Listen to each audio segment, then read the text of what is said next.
8th class के सभी students,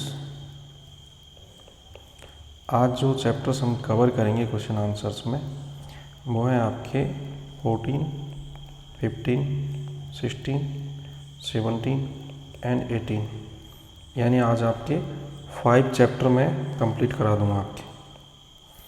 तो इसके साथ अपने जितने भी चैप्टर्स हैं उनके शॉर्ट क्वेश्चंस कंप्लीट हो जाएंगे। तो ये आपको क्या करना है कि आपकी कॉपी के अंदर नोट करना है, उतारना है। पूरा ये होमवर्क है, ये 5 चैप्टर्स हैं, इनके क्वेश्चन आंसर मैं आज करवा रहा हूँ आपको। पहला क्वेश्चन है आपके जो चैप्टर है आपके 14, विद्युत धारा के रासायनिक प्रभाव। कथन क्या दे रखा है कि खाद्य पदार्थों के भंडारण में उपयोग किए जाने वाले टिन के डिब्बों में लोहों के ऊपर टिन का विद्युत लेपन यानी कि इलेक्ट्रोप्लेटिंग किया जाता है। क्यों किया जाता है? कारण बताया है कि टिन लोहे से कम क्रियाशील होता है। अब नीचे ऑप्शन है, क्या दोनों बातें सही है? यानी कि ए कथन है और आर उसका रीजन है। तो कथन और रीजन दोनों सही है, और क्या हमारा जो कारण है वो हमारे कथन को सही स्पष्टीकरण कर रहा है? तो आपको तो इसके आंसर पे देखना है, आंसर ए सही है। ठीक है, अब इसमें क्या करना है, आपको ये क्वेश्चन उतार लेना है। ये जाने वाले टिन के डिब्बों में लोहों के ऊपर टिन का विद्युत लेपन किया जाता है। क्यों? क्योंकि टिन लोहे से कम क्रियाशील होता है। इस प्रकार से खाद्य पदार्थ लोहे के संपर्क में नहीं आते हैं और खराब होने से बच जाते हैं। विद्युत के द्वारा किसी पदार्थ पर किसी वांछित धातु की परत निक्षेपित करने या चढ़ाने की प्रक्रिया को विद्युत लेपन कहते हैं। यह विद्युत धारा के रासायनिक प्रभाव का एक सर्वाधिक सामान्य उपयोग है।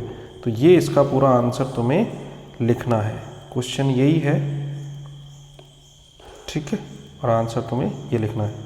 फिर है तुम्हारे दूसरा क्वेश्चन है, तुम्हारे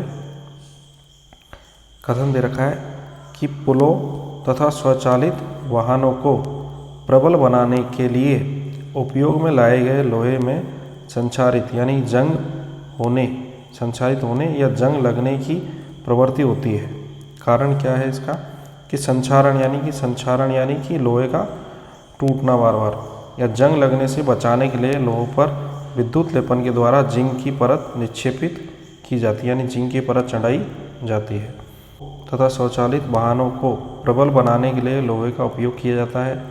तथापि लोहों में संचारित होने तथा जंग लगने की प्रवृत्ति होती है, इसलिए इसे संचारण में जंग से बचाने के लिए लोह पर जिंक की परत निक्षेपित की जाती है।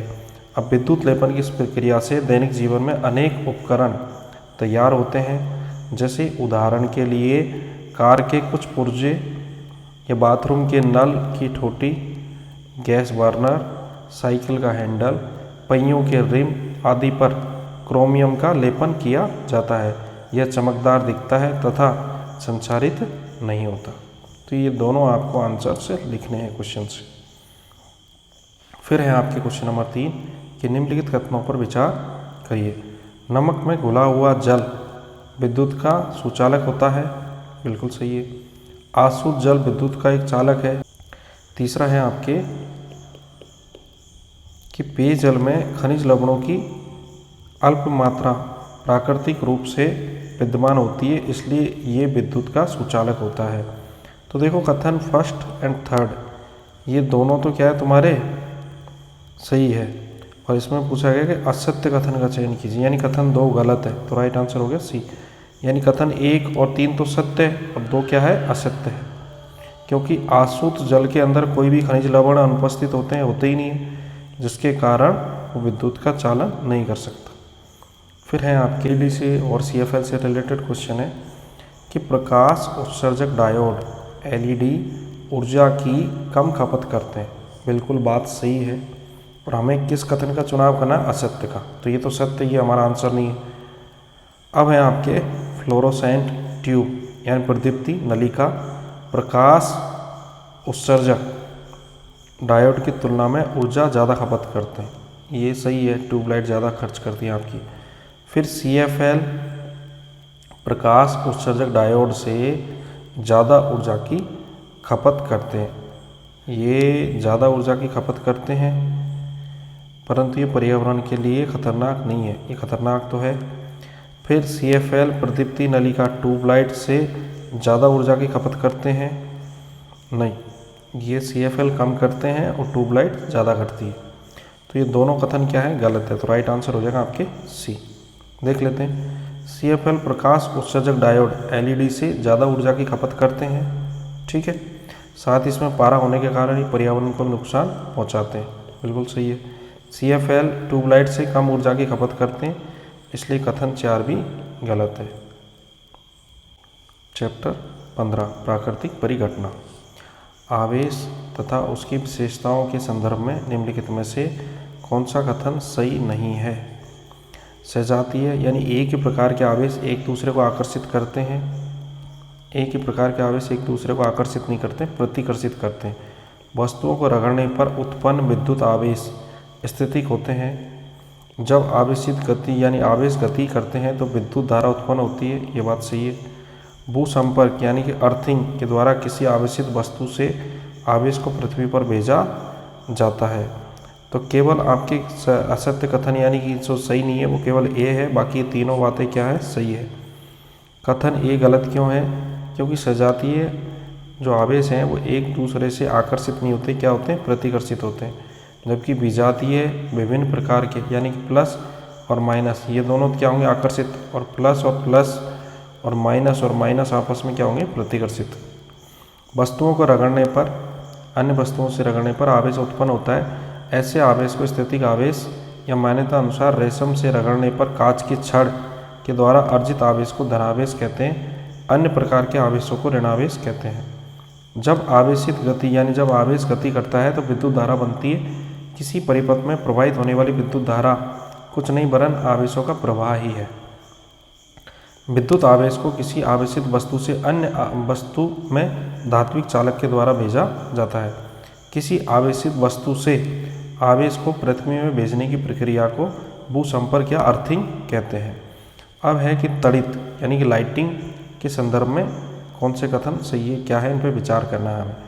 देखो, धरती के निकट संचित ऋणात्मक आवेशों तथा बादलों के निचले किनारों पर संचित धनात्मक आवेशों के मिलने से प्रकाश की चमकीली धाराएं यानी कि धारियां या ध्वनि के रूप में तड़ित उत्पन्न होता है। तड़ित उत्पन्न होने यानी बिजली के उत्पन्न होने की प्रक्रिया को विद्युत विसर्जन या इलेक्ट्रिक डिस्चार्ज कहलाती है। ये दो या दो से अधिक बादलों के बीच अथवा बादलों तथा पृथ्वी के बीच हो सकती है। भवनों को तड़ित के प्रभाव से बचाने के लिए तड़ित चालक यानी कि लाइटिंग कंडक्टर नामक युक्ति का प्रयोग होता है।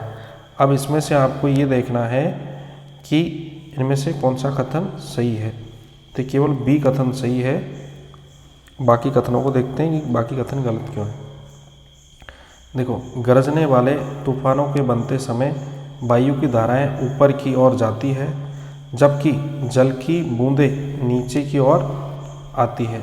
इन प्रबल गतियों के कारण आवेश का पृथक होता है, यानी आवेश क्या होता है, पृथक होता है। बादलों के ऊपरी किनारे के निकट धनावेश तथा निचली किनारे पर ऋणावेश संचित हो जाते हैं।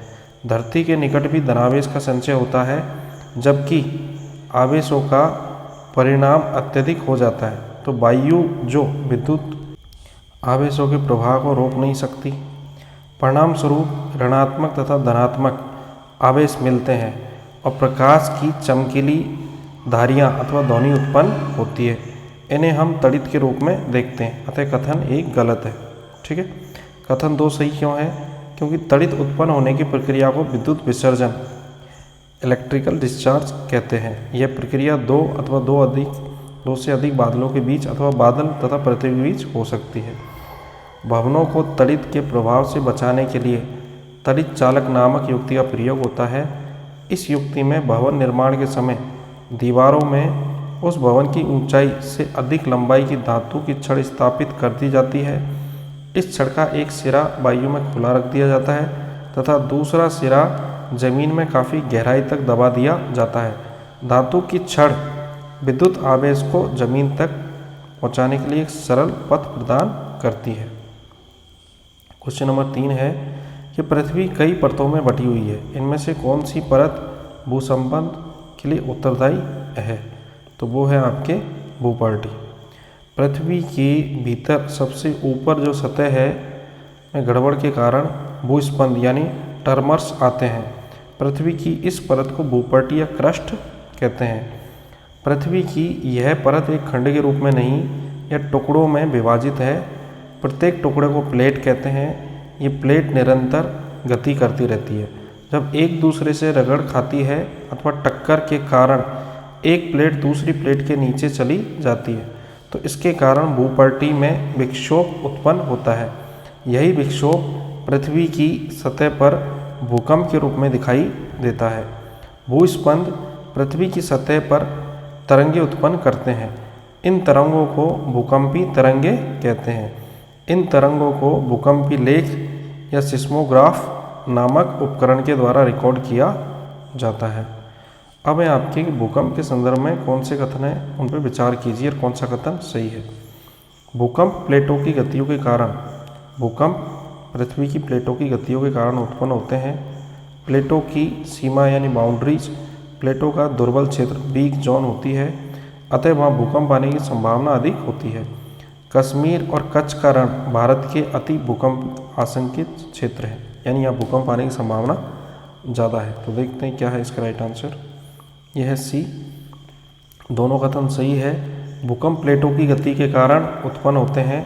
प्लेटों की सीमा यानी बाउंड्रीज पर दुर्बल क्षेत्र वीक जोन होता है, अतः वहाँ भूकंप आने की संभावना ज़्यादा होती है। इन दुर्बल क्षेत्रों को भूकंपी क्षेत्र अथवा भ्रंश क्षेत्र कहते हैं। भारत के भूकंप क्षेत्र को भूकंप प्रवणता की दृष्टि से 4 जोन में बांटा गया है, जिसमें कश्मीर, पश्चिम तथा केंद्रीय हिमालय, समस्त उत्तर पूर्वी और कच्छ का रण जो गुजरात में है, राजस्थान तथा सिंध, गंगा के मैदान अति भूकंप आशंकित क्षेत्र होते हैं। दक्षिण भारत में भी कुछ भाग खतरे के क्षेत्र में आते हैं। भूकंप की शक्ति के परिणाम को मापने के लिए प्रयुक्त पैमाने के संदर्भ में निम्नलिखित में से कौन से कथन सही है, कौन से गलत है? इसको मापने के लिए रिएक्टर पैमाने का प्रयोग किया जाता है, ये बात सही है। यह पैमाना रेखीय होता है, ये बात गलत है। इसमें 2 अंक की वृद्धि अर्थात 1000 गुनी अधिक विनाशी ऊर्जा है, ये आपके राइट है, बी। कथन 1 सही है। भूकंप की शक्ति के परिणाम को रिएक्टर पैमाने से व्यक्त करते हैं। कथन 2 गलत क्यों है? क्योंकि रिएक्टर पैमानिक रेखिक नहीं होता, लघुगणिक होता है, लॉगरिदम के अनुसार चलता है। लघुगणिकीय होने के कारण रिएक्टर पैमाने का अंकित 1 से 10 तक की संख्याओं में से अंक भूकंप मापी यंत्र सिस्मोग्राफी पर 10 गुने आयाम यानी 10 टाइम एम्पलीट्यूड अथवा 32 गुनी ऊर्जा वृद्धि को प्रदर्शित करती है। इसलिए परिणाम में 2 अंक की वृद्धि का अर्थ लगभग 1000 गुनी अधिक विनाशी ऊर्जा है। फिर है आपके कि तड़ित से सुरक्षा के संदर्भ में निम्नलिखित में से कौन सा कथन सही है और कौन सा कथन गलत है? तो हमें असत्य कथन का चुनाव करना है। यदि आप कार, बस या किसी और वाहन से यात्रा कर रहे हैं तो खिड़की एवं दरवाजे बंद कर लें, आप उसके भीतर सुरक्षित रहेंगे। यदि आप किसी खुले जगह पर हैं तो किसी बड़े वृक्ष के नीचे चले जाएं, पेड़ के नीचे। यदि आसपास कोई वृक्ष न हो तो ज़मीन पर सिमट कर बैठना सुरक्षित होगा। तो इसमें से कौन सा कथन असत्य है, इसका चुनाव कर लेते हैं हम। बी। सत्य कथन है 1 कि तड़ित झंझावात यानी बिजली के कड़कने पर दौरान बंद जगह जैसे कमरा, कार, बस जिनकी खिड़की या दरवाजे बंद हो सुरक्षित होते हैं। बिजली कड़कने पर या तड़ित झंझावात के समय यदि आप खुले स्थान में हैं तो ऐसे मैदान या ऊंचे वृक्ष अथवा ऊंचाई वाले स्थान पर सर्वाधिक असुरक्षित होंगे, क्योंकि ऊंचे वृक्ष या ऊंचाई वाले स्थान पर तड़ित गिरने की सर्वाधिक संभावना होती है। यदि आप जंगल में हैं तो बड़े वृक्ष की अपेक्षा आप छोटे वृक्ष के नीचे शरण लेना ज़्यादा सुरक्षित होगा। इस प्रकार कथन 2 गलत था। यदि आसपास कोई वृक्ष न हो तो आप आपके घुटनों अथवा सिर के हाथों के बीच रखते हुए सिमटकर बैठ जाना ज़्यादा सुरक्षित होगा, क्योंकि इस स्थिति में आप तड़ित के लिए एक लघुत्तम अर्थात छोटे लक्ष्य बन जाएंगे। अब है चैप्टर 6। पहला क्वेश्चन है कि विचार करना है कि वस्तु के द्वारा स्वयं का प्रकाश उत्सर्जन क्या कहलाता है, वस्तु के द्वारा प्रकाश का परावर्तन क्या कहलाता है और प्रकाश का विक्षेपण। इनमें से कौन सी घटना है जो वस्तु को देख पाने के लिए संबंधित या जरूरी है। तो देखो, पहली और दूसरी घटना वस्तु को देखने के लिए जरूरी है, तीसरी घटना का संबंध नहीं है। किसी वस्तु को देख पाने के लिए आवश्यक है वस्तु से प्रकाश आंखों पर आए, यह प्रकाश वस्तु से उत्सर्जित अथवा परावर्तित हो सकता है। ठीक। फिर है जो पिंड प्रकाश का उत्सर्जन स्वयं करते हैं वे पिंड दीप्त पिंड कहलाते हैं, जो दूसरी वस्तु से प्रकाश से चमकते हैं, यानी कि जो दूसरे के प्रकाश से चमकते हैं वो प्रदीप्त पिंड कहलाते हैं। प्रकाश के अपने रंगों में विभाजित होने को प्रकाश का विक्षेपण कहते हैं। जैसे इंद्रधनुष प्रकाश के विक्षेपण दर्शाने की प्राकृतिक घटना है। विक्षेपण की प्रक्रिया वस्तु को देखने के लिए उत्तरदायी नहीं है, यानी विक्षेपण का देखने में कोई महत्व नहीं है। प्रकाश के परावर्तन के संदर्भ में कौन सा कथन है उसके बारे में हमें देखना सही है। यह घटना आपतन कोण सदैव परावर्तन कोण के बराबर होता है, ये बात सही है कि जितना आपतन कोण उतना ही परावर्तन कोण। आपतित किरण, परावर्तित किरण तथा आपतन बिंदु पर खींचा गया अभिलंब तीनों एक ही तल में होते हैं। दोनों बातें क्या है, सही है। ये प्रकाश के परावर्तन का नियम है। अब है आपके कि निम्नलिखित में से नेत्रों का कौन सा भाग नेत्रों की विशिष्ट रंग के लिए उत्तरदायी होता है। तो ये है आपके आइरिस, परितारिका, विशिष्ट रंग प्रदान करता है इसको। मानव नेत्र की आकृति लगभग गोलाकार होती है।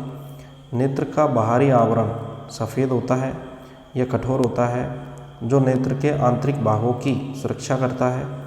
इसके पारदर्शी भाग को कॉर्निया कहते हैं। स्वच्छ मंडल या कॉर्निया कहते हैं।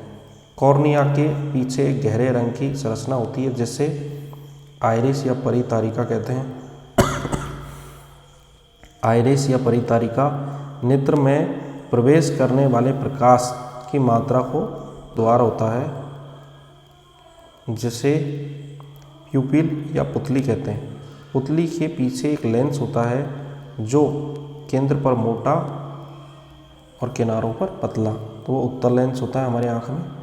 लेंस प्रकाश को आँख के पीछे एक परत पर फोकस करता है, इस परत को रेटिना कहते हैं। ये सारी लाइनें याद करना बहुत इम्पोर्टेंट है। रेटिना के संदर्भ में निम्नलिखित में से कौन कौन से कथन है जो सही है। अनेक तंत्रिकाओं कोशिकाओं से बनी होती है, बिल्कुल सही है। अंध बिंदु ब्लाइंड स्पॉट से या रेटिना या दृक तंत्रिकाएं ऑप्टिकल नर्व्स की संधि पर उपस्थित होता है, बिल्कुल सही है। इस पर बने प्रतिबिंब का प्रभाव वस्तु को हटा लेने पर तुरंत ही समाप्त नहीं होता है। अगर आपने कोई वस्तु हटा दी आपकी आंखों के सामने तो ऐसा नहीं है कि उसको आपने देखा तो उसको भूल गए। तीनों बातें क्या है, सही है। उपयुक्त तीनों कथन सही है। रेटिना अनेक तंत्रिका कोशिकाओं का बना होता है। इन तंत्रिका कोशिकाओं के द्वारा अनुभव की गई संवेदनाओं को दृक तंत्रिकाएं जो है उनके द्वारा मस्तिष्क तक पहुंचाया जाता है। ये तंत्रिका दो प्रकार की होती है।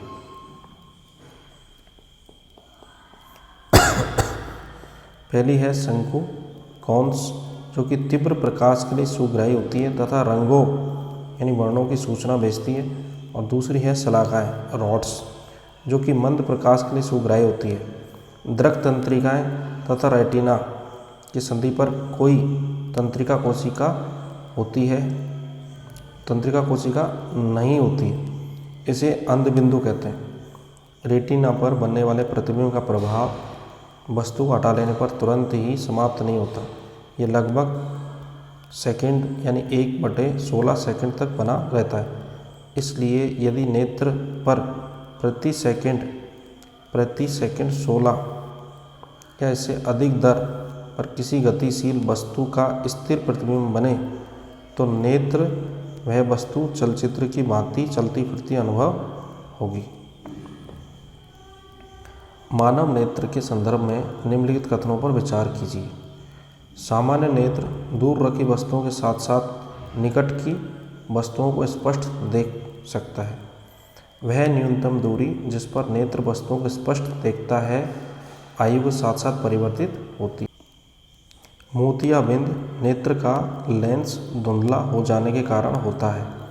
उपयुक्त तीनों में से कौन कौन से कथन सही है? तीनों सही है।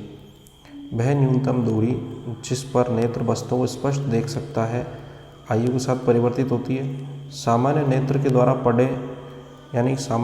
द्वारा पढ़ने के लिए सर्वाधिक सुविधाजनक जो दूरी है वो है 25 सेंटीमीटर।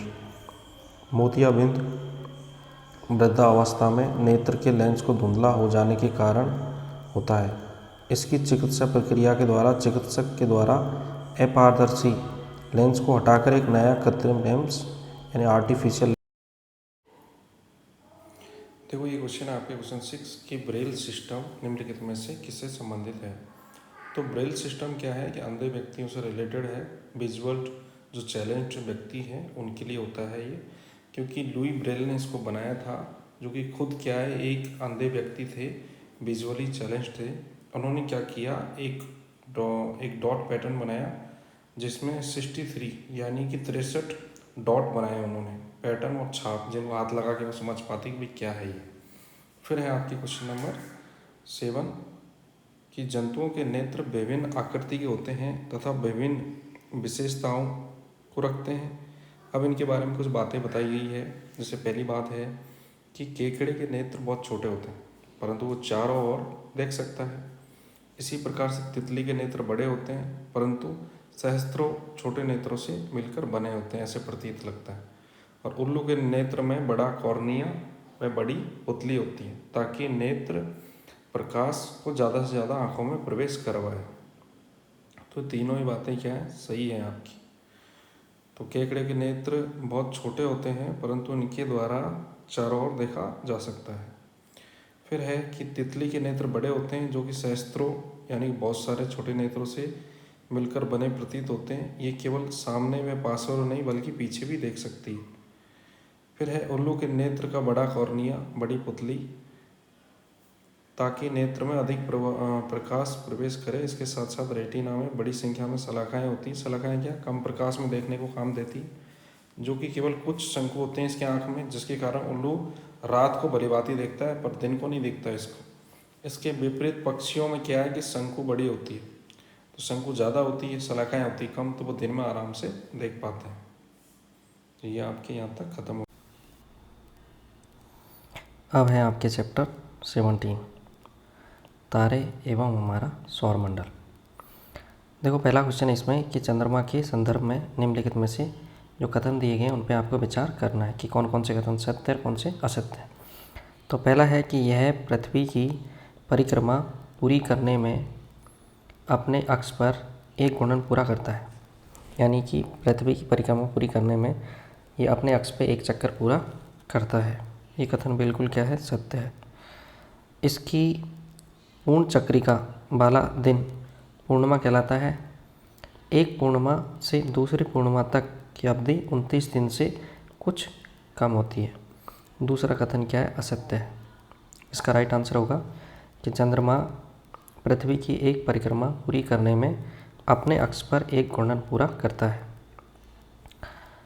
दो कथन गलत क्यों है, क्योंकि चंद्रमा की पूर्ण चक्रिका यानी कि हॉल डिस्क वाला दिन पूर्णिमा कहलाता है। ये बात तो सत्य है, परंतु एक पूर्णिमा से दूसरी पूर्णिमा तक की अवधि 29 दिन से कुछ अधिक होती है।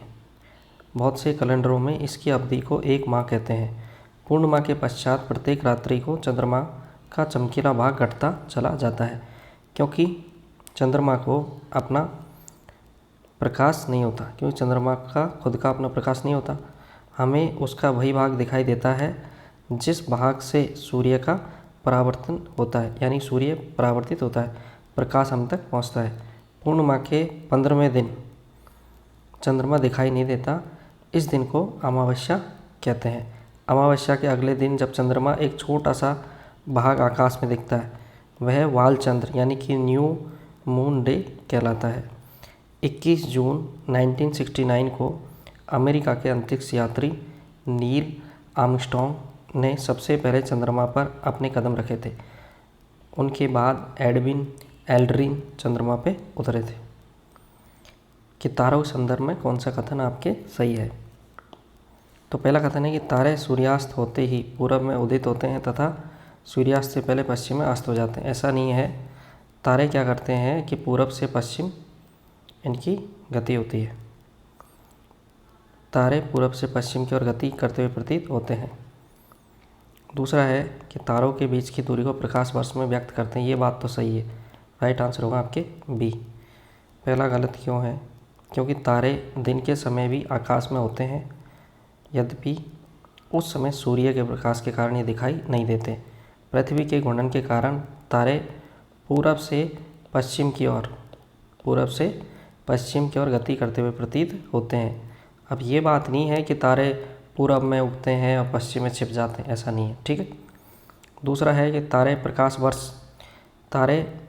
तारों के बीच की दूरी को प्रकाश वर्ष में व्यक्त करते हैं। प्रकाश के द्वारा तय की गई एक वर्ष में चली गई दूरी है। प्रकाश की चाल 3 लाख किलो के बीच की दूरी को प्रकाश वर्ष में व्यक्त किया जाता है। अतः कथन 2 सही है। प्रकाश के द्वारा एक वर्ष में चली गई दूरी है। प्रकाश की चाल 3 लाख किलोमीटर प्रति सेकंड होती है। इस प्रकार सूर्य से पृथ्वी की दूरी लगभग 8 प्रकाश मिनट है, यानी लगभग 15 करोड़ किलोमीटर है। कि सूर्य पूर्व के अंदर उदित यानी सूर्योदय होता है और पश्चिम में सूर्य का अस्त होता है। क्या ये कथन सही है? कारण है कि पृथ्वी की घूर्णन अक्ष इसकी कक्षा के तल के लंबवत नहीं है। तो देखो इसका राइट आंसर ये है कि ए और आर दोनों सही है, पर आर जो कथन है, ये जो कारण है, इस कथन की पुष्टि नहीं करता है। सूर्य पूरब में उदित यानी सूर्योदय कहाँ होता है? पूर्व दिशा में। पश्चिम में सूर्यास्त होता है। ऐसा पृथ्वी अपने अक्ष पे पश्चिम से पूरब की दिशा में घूमने के कारण होता है। कि ऐसा क्यों होता है? क्योंकि पृथ्वी अपनी अक्ष में पश्चिम से पूरब की ओर क्या हो रही है? घूम रही है। पृथ्वी का घूर्णन अक्ष इस कक्षा के लंबवत नहीं है, इसका अपने अक्ष पे झुकाव है।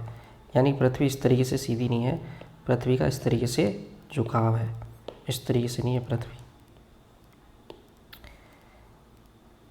अपने अक्ष पे झुकाव पृथ्वी पर ऋतु परिवर्तन के लिए उत्तरदायी है। पृथ्वी का यह झुकाव 23.5 डिग्री है। विषुवत वृत्त के तल को पृथ्वी का विषुवतीय तल कहते हैं। वह तल जिसमें पृथ्वी सूर्य की परिक्रमा करती है उसे पृथ्वी का कक्षीय तल कहते हैं। ये दोनों तल एक दूसरे से 23.5 डिग्री के कोण पर झुके हुए हैं। इसका तात्पर्य यह है कि पृथ्वी का अक्ष अपने कक्षीय अक्ष से 66.5 यानी 66.5 के कोण 66.5 डिग्री कोण पर झुका है। ध्रुव तारे के संदर्भ में कौन से कथन सही है? सभी तारे इसकी परिक्रमा करते प्रतीत होते हैं। यह पृथ्वी की अक्ष की दिशा में स्थित है। यह दक्षिणी गोलार्ध में दिखाई नहीं देता है। तो ये तीनों ही बातें क्या है? सत्य है। सभी तारे ध्रुव तारे की परिक्रमा करते हुए प्रतीत होते हैं। क्योंकि ध्रुव तारा और पृथ्वी की अक्ष की दिशा में स्थित है। ध्रुव तारा पृथ्वी की अक्ष की दिशा में स्थित है, इस कारण ध्रुव तारा गति करता प्रतीत नहीं होता। साथ ही यह दक्षिणी गोलार्ध से भी दिखाई नहीं देता। पहचाने जाने योग्य आकृति वाले तारों के समूह को तारामंडल कहते हैं। विभिन्न तारामंडलों के संदर्भ में कौन कौन से कथन हैं जो सही है? विख्यात सप्तऋषि तारामंडल, अर्स मेजर को सप्तऋषि भी कहते हैं। ओरियन तारामंडल को शिकारी भी कहते हैं। कैसियोपिया तारामंडल अंग्रेजी के W या M के बिगड़े हुए स्वरूप जैसा दिखाई कथन सत्य है। प्राचीन काल में मनुष्यों ने आकाश में तारों को पहचानने के लिए तारामंडलों की अभिकल्पना की थी। तारामंडलों की आकृति उन व्यक्तियों की सुपरिचित आकृतियों के सदृश थी। सर्वविख्यात तारामंडल में से एक था अर्स मेजर को सप्तऋषि यानी बिग डिपर अथवा ग्रेट बियर भी कहते हैं। ओयारन या आकाश में सर्वाधिक भव्य तारों में गिना जाता है, इसे शिकारी तारा भी कहते हैं। आकाश के उत्तरी भाग में एक अन्य प्रमुख तारामंडल है कैसियोपिया। ये अंग्रेजी के W अक्षर या फिर अंग्रेजी के M के बिगड़े हुए स्वरूप जैसा दिखाई देता है। सप्तऋषि जैसे उत्तरी गोलार्ध के कुछ तारामंडल दक्षिणी गोलार्ध के कुछ स्थानों से दिखाई नहीं देते। जिन तारों से मिलकर तारामंडल बना होता है वे सब हमसे समान दूरी पर नहीं होते। वे आकाश में केवल एक ही दृश्य रेखा में होते हैं। तारों तथा ग्रहों में क्या अंतर है, इसके बारे में आपको कथन देखने। तारों का अपना प्रकाश होता है, बिल्कुल सही है। ग्रहों का नहीं होता, ये बात सही है। तारे टिमटिमाते हैं जबकि ग्रह ऐसा नहीं करते। ग्रहों के सापेक्ष तारों की स्थिति में परिवर्तन होता है, ये गलत है। कथन ए और यानी 1 और 2 सत्य है। तारों का अपना स्वयं का प्रकाश होता है, जैसे सूर्य एक तारा है, परंतु पृथ्वी एक ग्रह है तो पृथ्वी का खुद का प्रकाश नहीं है। ग्रह केवल अपने ऊपर पड़ने वाले सूर्य के प्रकाश को परावर्तित करते हैं। तारे टिमटिमाते हैं जबकि ग्रह ऐसा नहीं करते हैं, अतः कथन 2 भी सही है। कथन 3 गलत क्यों है? क्योंकि तारों के सापेक्ष सभी ग्रहों की स्थिति बदलती है, न कि ग्रहों के सापेक्ष। यानी कि तारों के सापेक्ष बदलती है, ग्रहों के सापेक्ष नहीं बदलती है। अब है आपके क्वेश्चन, सूची मिलानी है फर्स्ट से सेकंड को, सौर परिवार के ग्रह और उनकी विशेषताएं। ठीक है, तो हम इसको मिला लेते हैं कि बुध के सबसे निकट, बुध सूर्य के सबसे निकट है। शुक्र को सबसे चमकीला तारा है ये। बृहस्पति सबसे बड़ा है और अरुण यूरेनस अपने अक्ष पर अत्यधिक इसका झुकाव है। तो 1 2 3 4 ढूंढ लो तो आंसर हो जाएगा आपके ए। सौर परिवार 8 ग्रहों तथा क्षुद्र ग्रहों में धूमकेतु एवं उल्काओं के झुंड से मिलकर बना हुआ है। सूर्य से दूरी के अनुसार ग्रहों के क्रम में इस प्रकार है कि सूर्य के सबसे निकट है बुध, फिर शुक्र, फिर पृथ्वी, फिर मंगल, फिर बृहस्पति, शनि, यूरेनस और नेपच्यून। तो मंगल के और बृहस्पति के बीच में कौन से ग्रह हैं? आपके क्षुद्र ग्रह आते हैं। बुध सूर्य का सबसे निकटतम ग्रह है, यह हमारे सौर परिवार का लघुत्तम यानी छोटा ग्रह है। इसे सूर्योदय के तुरंत पूर्व अपना तुरंत बाद क्षैतिज रेखा पर देखा जा सकता है, कोई इसका उपग्रह नहीं है। शुक्र ग्रह पृथ्वी का निकटतम पड़ोसी ग्रह है। रात्रि के समय यह सबसे अधिक चमकीला ग्रह है। कभी कभी पूर्वी आकाश में सूर्योदय से पूर्व, कभी कभी सूर्यास्त के तुरंत पश्चात पश्चिमी आकाश में से देखा जा सकता है। इसलिए इसे प्राय या प्रभात तारा या सांझ या भोर का तारा भी कहते हैं। इसका अपना कोई उपग्रह नहीं है। इसकी अपने अक्ष पर घूर्णन की गति अन्य ग्रहों से सामान्य गति से विपरीत है, कि अन्य सारे ग्रह के विपरीत है, पूरब से पश्चिम की ओर है। बाकी सारे ग्रह आपके पश्चिम से पूरब की ओर जाते हैं, लेकिन ये ग्रह आपके पूरब से पश्चिम की ओर जाता है।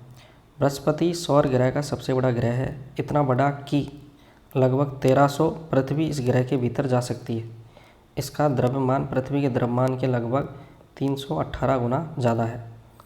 अरुण यूरेनस ये अपने अक्ष पर अत्यधिक झुका हुआ है, इस कारण यह कक्षीय गति करते समय अपने पृष्ठ पर लुढ़कता हुआ सा प्रतीत होता है। शुक्र की भांति यूरेनस भी पूरब से पश्चिम दिशा में घूर्णन करता है। अब कुछ मिलाना है आपको कि पृथ्वी कौन सी है आपकी नीली जीवन के कारण, मंगल कौन सा है आपका लाल, और शनि कौन सा है आपके पीला। तो ये तीनों सही है कि अंतरिक्ष से देखने पर पृथ्वी के पृष्ठ पर हमें जल और भूमि से प्रकाश के परावर्तन होने के कारण वह नीली हरी प्रतीत होती है। पृथ्वी का केवल एक यानी उपग्रह है चंद्रमा। मंगल हल्का रक्ताभ यानी लाल प्रतीत होता है, इसलिए इस ग्रह को लाल ग्रह भी कहते हैं। मंगल के 2 छोटे उपग्रह भी हैं। शनि का रंग पीला सा प्रतीत होता है। इस ग्रह के चारों ओर वलय इसे सौर परिवार में अद्वितीय बनाते हैं। ग्रहों में ये सबसे कम सघन है, इसका घनत्व जल के घनत्व से भी कम है। अब है निम्नलिखित में से कृत्रिम उपग्रहों में से कौन सा भारत के द्वारा प्रमोचित यानी छोड़ा गया उपग्रह है? तो वो है आपके फर्स्ट आर्यभट्ट। भारत ने बहुत से कृत्रिम उपग्रहों का निर्माण किया और उनको छोड़ा है, लेकिन आर्यभट्ट प्रथम उपग्रह है हमारा। क्षुद्र ग्रह एस्टेरॉयड्स या धूमकेतु, कॉमेट्स या उल्का मेट्रोस के संदर्भ में कौन सा कथन है आपके सही है? तो क्षुद्र ग्रह मंगल और पृथ्वी कक्षाओं के बीच में उपस्थित है, सही बात है। धूमकेतु परवलयी कक्षाओं में सूर्य की परिक्रमा करते हैं, ये बात सही है। उल्का को टूटता हुआ तारा या शूटिंग स्टार कहते हैं, ये बात भी सही है। तो तीनों कथन क्या है? सत्य है। उपयुक्त तीनों कथन सत्य हैं। मंगल और बृहस्पति की कक्षाओं के बीच काफ़ी बड़ा अंतराल है। इस अंतराल को बहुत सारे छोटे छोटे पिंडों ने घेर रखा है जो सूर्य की परिक्रमा भी करते हैं। इन्हें क्षुद्र ग्रह कहते हैं। धूमकेतु परवलयिकार कक्षाओं में सूर्य की परिक्रमा करते हैं। इनका परिक्रमण काल सामान्यतः बहुत अधिक होता है। सामान्यतः धूमकेतु चमकीले सिरे में लंबी पूंछ वाले होते हैं।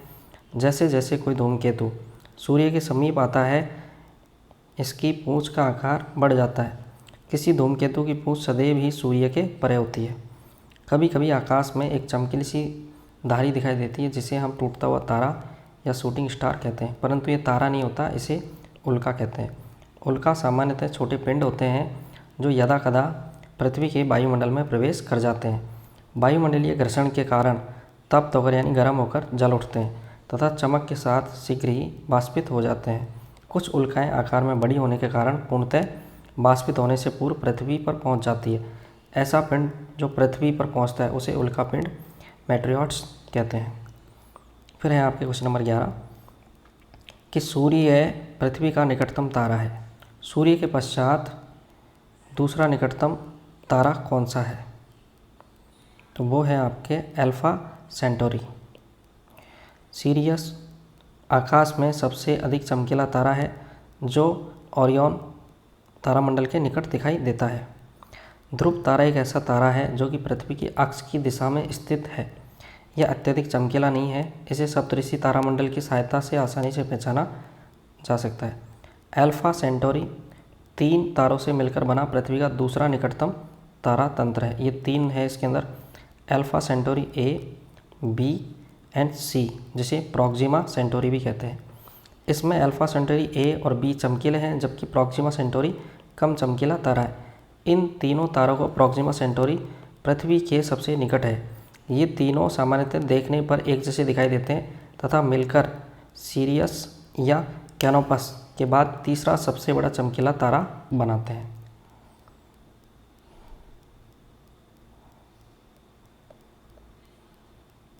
वायु तथा जल प्रदूषण। पेट्रोल तथा डीजल आधारित वाहनों से विभिन्न प्रकार के प्रदूषक यानी प्रदूषण गैसें निकलती है। इनमें मुख्य कौन कौन सी है आपके? तो CO2 है, कार्बन मोनोऑक्साइड है और नाइट्रोजन डाइऑक्साइड्स भी है। तो ये तीनों हैं। और क्लोरोफ्लोरोकार्बन कहाँ से निकलती हैं आपके? रेफ्रिजरेटर, फ्रिज और AC से। ठीक है, तो इसमें हो गया पेट्रोल डीजल जैसे जीवाश्मी ईंधनों के दहन से कार्बन तथा नाइट्रोजन के ऑक्साइड बनते हैं, जबकि इनके अपूर्ण दहन से कार्बन मोनोऑक्साइड बनता है। कार्बन मोनोऑक्साइड एक विषैली गैस होती है। यह रुधिर के ऑक्सीजन की वहन की क्षमता को घटा देती है, जिसका मानव के शरीर पर गंभीर दुष्प्रभाव पड़ता है। क्लोरोफ्लोरोकार्बन का उपयोग रेफ्रिजरेटरों, एयर कंडीशनरों तथा एरोसॉल फुहार में होता है। यह वायुमंडल के ओजोन परत का क्षय का कारण है आपके क्लोरोफ्लोरो CFC। फिर है क्वेश्चन नंबर 2 आपके कि ओजोन परत कौन सा कथन असत्य है? कि ओजोन परत सूर्य से आने वाली हानिकारक पराबैंगनी किरणों को रोकती है। बिल्कुल सही है। धुएं में नाइट्रोजन के ऑक्साइड अन्य वायु प्रदूषक कोहरे से मिलकर धूमकोहरा बनता है। पेट्रोलियम परिष्करणशालाएं सल्फर डाइऑक्साइड और नाइट्रोजन डाइऑक्साइड जैसी गैसीय प्रदूषकों के प्रमुख स्रोत है। जीवाश्म ईंधन सही है। फिर पेट्रोल तथा डीजल ईंधनों के अपूर्ण दहन से कार्बन डाइऑक्साइड गैस उत्पन्न होती है। कार्बन डाइऑक्साइड नहीं, कार्बन मोनोऑक्साइड होती है, ओनली CO। तो ये कथन आपके असत्य है चौथा, बाकी सत्य। पेट्रोल तथा डीजल के अपूर्ण दहन से कार्बन मोनोऑक्साइड गैस उत्पन्न होती है, न कि कार्बन डाइऑक्साइड। फिर है आपके कि ग्लोबल वार्मिंग वैश्विक उष्णता योगदान देने वाली गैसें हैं आपके। ये तो सारी है, carbon dioxide, methane, nitrous oxide, जल वाष्प, सारी गैसें हैं आपकी। तो ये सारी गैसें आपके इसमें आती है ग्लोबल वार्मिंग यानी पृथ्वी को गर्म कर रही है। वैश्विक उष्णता या carbon dioxide gas, methane gas, nitrous oxide और जल वाष्प सभी है। कुछ तालाबों के जल को देखने में हरे रंग का प्रतीत होता है जला में। जल में शैवाल की अत्यधिक वृद्धि के कारण बिल्कुल सही है। फास्फोट नाइट्रेट प्रदूषक से मिले से हरा रंग प्रदान करते हैं, ये असत्य है। विभिन्न प्रकार के उर्वरकों को खेतों में प्रयोग होता है, उनका खादों का उर्वरक होते हैं खाद। ये उर्वरक जल के साथ घुलकर जलाशयों, नदी, तालाबों में पहुंच जाते हैं। साथ ही भूमि में रिसकर भौम जल को प्रदूषित भी करते हैं। इन उर्वरकों को में उपस्थित नाइट्रेट, फास्फोरस जैसे रसायन तालाब में जल में मिल जाते हैं तो पोषक में वृद्धि के कारण शैवाल तेज़ी से उगने लगते हैं। ये शैवाल सामान्यतः हरे रंग के होते हैं, जिसके कारण संपूर्ण तालाब हमें कैसे दिखाई देता है? हरा। क्वेश्चन नंबर 5 है आपके कि कौन सा असत्य कथन है? आर्सेनिक, लेड, फ्लोराइड जैसे तत्व जल को प्रदूषित करते हैं, बिल्कुल सही है, जिनसे पौधे तथा पशुओं को अविषाक्तता उत्पन्न होती है, बिल्कुल सही है। अशुद्ध जल से मृदा भी प्रभावित होती है, जिससे उसकी अम्लता परिवर्तित होती है, ये बात भी सत्य है। विद्युत संयंत्रों तथा अन्य उद्योगों से निकला गर्म जल भी जलाशयों की ताप वृद्धि करके प्रदूषक का कार्य करता है, ये बात भी सही है। जल में नाइट्रेट और फास्फोरेट रसायनों की अधिकता की मात्रा शैवालों की वृद्धि हेतु हानिकारक नहीं है, लाभदायक है ये। अगर इनकी मात्रा बढ़ेगी तो शैवाल तुरंत उगेंगे। तो जल में नाइट्रेट व फास्फेट रसायनों की अधिकता शैवालों को पोषण प्रदान करती है, इस प्रकार उनकी वृद्धि के लिए ये क्या है? लाभदायक है।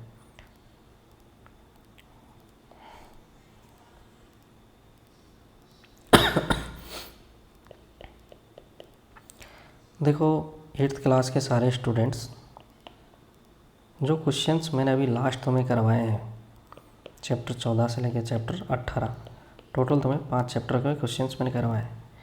इनमें जो शब्द दिए हैं इन शब्दों से परिचित हो जाओ, अपना परिचय कराओ और याद करो इनको। ये सारे क्वेश्चंस आपकी कॉपी में होनी चाहिए। ये सारे क्वेश्चंस आपको एग्ज़ाम 2023 की बोर्ड एग्ज़ाम्स में मिलेंगे। साइंस के कंप्लीट क्वेश्चन हो चुके हैं, यानी पूरी बुक के जितने क्वेश्चंस बन सकते हैं वो कंप्लीट मैंने करा दिए हैं। अब क्या करना है कि इन क्वेश्चंस को पढ़ के और अपनी तैयारी को कंप्लीट करना है। तैयारी तुम्हारी क्या हो जाएगी? कंप्लीट हो जाएगी।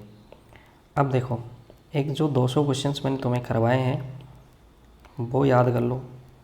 इसके अलावा छोटे से लेके बड़े तक, छोटे से बड़े जो भी मैंने चैनल पे तुम्हारे वीडियो बनाए हैं वो सारे देखो, यानी कि तुम्हारे ए और A+ नंबर इनसे बाहर नहीं जाएंगे। और अभी तुम्हें पता है कि अक्टूबर चल रहा है, अक्टूबर 22 चल रहा है, ठीक है, यानी कि अक्टूबर ख़त्म होने से पहले पहले अब तुम्हें क्या करना है? रिवीजन करना है। अब मैं तुम्हें 3 दिन का समय दे रहा हूँ,